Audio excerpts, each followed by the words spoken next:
Do we really need a scarf? ہوں کہ مالکو مولا کہوں تجھے، باغ خلیل کا گلے زیبا کہوں تجھے، اور یا رسول اللہ تیرے تو وصف عیب تناہی سے ہیں بری۔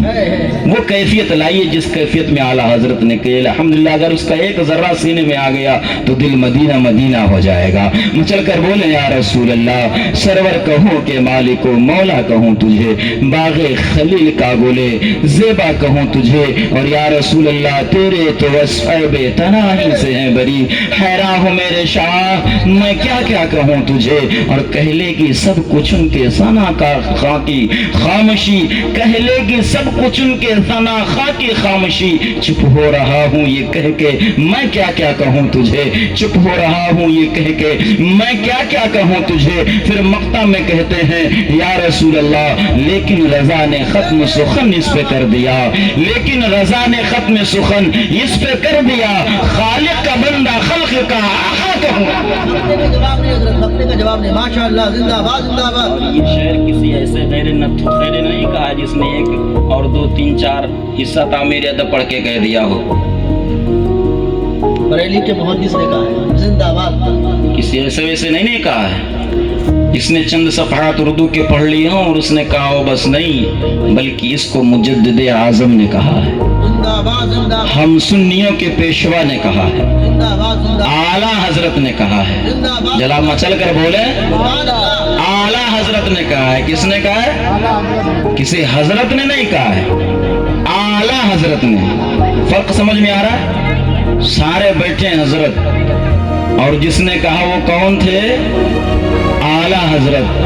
انہوں نے کیا کہا یا رسول اللہ لیکن رضا نے ختم سخن اس پہ کر دیا، خالق کا بندہ خلق کا آقا کہوں تجھے۔ اعلیٰ حضرت کی شخصیت کوئی محتاج تعارف نہیں ہے، اپنوں سے زیادہ بیگانے جانتے ہیں، اپنوں سے زیادہ بیگانے جانتے ہیں۔ بیگانے جانتے ہیں کہ اعلیٰ حضرت کیا ہے۔ اس ہندوستان اور پاکستان کے بٹوارے کے وقت کا ایک واقعہ میں نے سنا پڑھا کہ وہاں جو وزیر اعلیٰ منتخب کیے گئے انہوں نے ایک بڑے عالم دین کو اپنے مشورے کے لیے مقرر کیا۔ انہوں نے اپنی کتاب میں لکھا کہ میں نے یہ سمجھا تھا کہ اپنی زندگی میں اتنی کتابیں پڑھی ہیں جتنی روٹی کے ٹکڑے نہیں کھائے، اتنی کتابیں میں نے پڑھی ہیں جتنے روٹی کے ٹکڑے نہیں کھائے۔ روٹی کے ٹکڑے نہیں کھائے۔ پھر اعلیٰ حضرت کے فتاوی رضویہ شریف پڑھنے کے بعد کہتے ہیں کہ میں تو سمجھتا تھا میں بہت بڑا عالم ہوں، میرا سینہ علم کا سمندر ہے، لیکن بریلی کے احمد رضا کا ایک فتویٰ پڑھنے کے بعد اب میرا دل یہ محسوس کرتا ہے کہ میں سمندر کے کنارے کھڑا ہوں، ابھی ایک قدم بھی نہیں رکھا۔ زندہ باد زندہ باد۔ اعلیٰ حضرت کے پاس زندہ باد۔ علم تو اعلیٰ حضرت کے پاس اعلیٰ حضرت کے پاس ہے۔ ابھی ہم نے صرف علم کو دور سے دیکھا، علم کو دیکھا ہے۔ دور سے دیکھا، یعنی سمندر کو علم کہا، اور پہلے کا جملہ کیا تھا کہ میرا سینہ بالکل علم کا سمندر ہو چکا ہے۔ اتنی روٹیاں نہیں کھائی جتنے صفحات میں نے کتابوں کے پڑھے ہیں، لیکن فتاوی رضویہ کا مطالعہ کرنے کے بعد وہی عالم لکھتے ہیں کہ مجھے یہ محسوس ہوتا ہے کہ ابھی علم کا ایک چھینٹا مجھے نہیں لگا، میں نے قدم تک علم کے سمندر میں نہیں رکھا، ابھی باہر کھڑے ہو کر صرف نظارہ تو وہ علم کے سمندر اعلیٰ حضرت نے اس بات کو کہا لیکن رضا نے ختم سخن اس پہ کر دیا، خالق کا بندہ خلق کا آقا کہوں تجھے۔ حضرات نبی کی محفل ہے کہ نہیں ہے، اور نبی کے دیوانے یہاں بیٹھے ہوئے ہیں۔ ایک شعر میرے ذہن میں گونج رہا تھا، حضرات آپ سے بار بار کہہ رہے تھے تو میں کہہ رہا تھا یہ نبی کا ذکر ہو رہا ہے، نبی کے عاشق بیٹھے ہیں، لیکن حالت اتنی کمزوری ہے جو اس وقت میرے ذہن میں شعر آ رہا تھا کہ مزاج وقت کا موسم بدلنے لگتا ہے۔ واہ واہ واہ، مزاج وقت کا موسم بدلنے لگتا ہے۔ مزاج وقت کا قاری صاحب قبلہ، مزاج وقت کا موسم بدلنے لگتا ہے، اندھیرا چیر کے سورج نکلنے لگتا ہے۔ مزاج وقت کا موسم بدلنے لگتا ہے، اندھیرا چیر کے سورج نکلنے لگتا ہے۔ عجیب آپ ہیں